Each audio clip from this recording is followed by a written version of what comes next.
A grande música, a música clássica, por exemplo, ela humilha um pouco a gente, para quem trabalha com literatura, porque a grande música ela dispensa argumentação, ela vai além.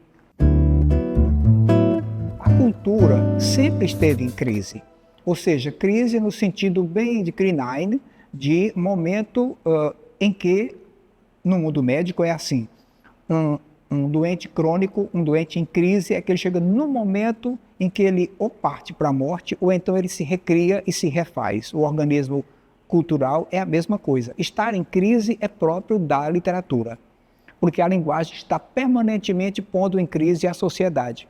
É através da literatura que uma sociedade cria uma imagem de si, e está permanentemente refletindo e retratando e refletindo sobre si mesmo. Então, estar em crise é uma coisa positiva. O não estar em crise seria estar parada, aquietada e como as águas, quando estão paradas, apodrecem. Eu acredito que em todas essas ciências que foram partilhadas, todas elas têm um chão em comum, que é a linguagem. Não há psicanálise sem a linguagem.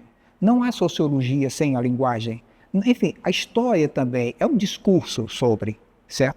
Então, eu acredito que o chão comum é sempre a linguagem. O cimento social nosso é a linguagem.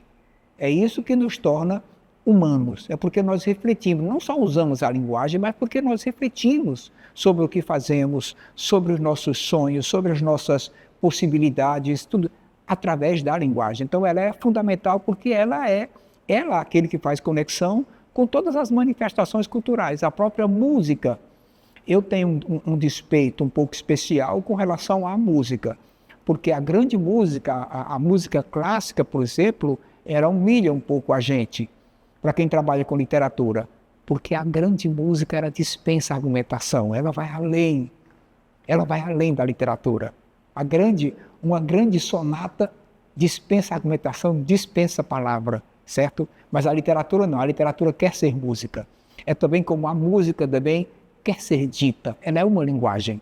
A literatura também tem altos e baixos, mas a permanência é uma só. No mundo antigo, era importantíssimo até, como a paideia grega, ter modelos de formação do jovem grego. Ele precisava ler Odisseia, precisava ler a Ilíada. Isso fazia parte da formação do jovem grego.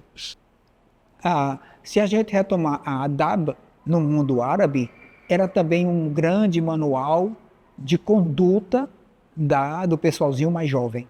Como deveriam proceder socialmente aqui e lá e tal. Então a literatura sempre esteve nesse espaço.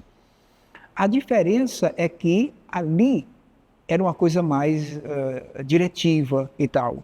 Hoje é uma coisa, para usar um palavrão, é mais paraenético, é aquilo que apenas sugere, mas não impõe. Cada romance é uma sugestão de um mundo possível, certo? Mas não é uma imposição, deve-se agir assim. É aí que a literatura se separa do político. O político tem um projeto a literatura tem diversas possibilidades de, certo? Então é nesse sentido, mas a continuidade é a mesma. A noção do humanismo vem desde o século XV, o século V, por exemplo, no mundo grego, até o século XV. Ou seja, é uma continuidade com variação, né? Continuidade com variação permanente. Mas a ideia é sempre, através dessa transfiguração de nossas vivências e experiências em imagens verbais, é isso que move o mundo. Certo? E aí a gente pode perceber que até no mundo, por exemplo, no mundo marxista,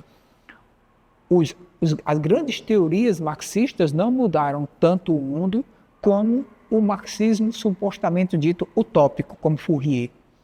Porque Fourier sonhou uma redução de hora de trabalho. Fourier sonhou um 13º salário. Fourier sonhou, quer dizer, aquilo que eles sonharam foi muito mais efetivo, porque está aqui para nós, do que aquela ortodoxia dos marxistas científicos logo no início.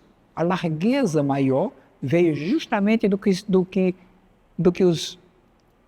esses utópicos, através de uma linguagem sonharam mais, conseguiram bem mais também.